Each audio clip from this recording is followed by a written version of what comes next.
Hi, my name's Colin from Revolution Machine Tools. We got our Chicago brake here. We're gonna bend a little demo piece and show you how it runs. Pay homage, respect. Acknowledge the rap.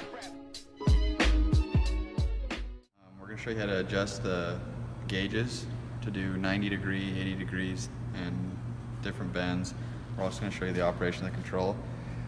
So you have two limit switches. This limit switch is for all the way down for flat load material. This is your switch to stop it when you hit your certain degree. You'll take this and we'll adjust how far you want to bend. So there is a little gauge up here that tells you 0 and 80. And then your switches is forward, you go up, it's automatic.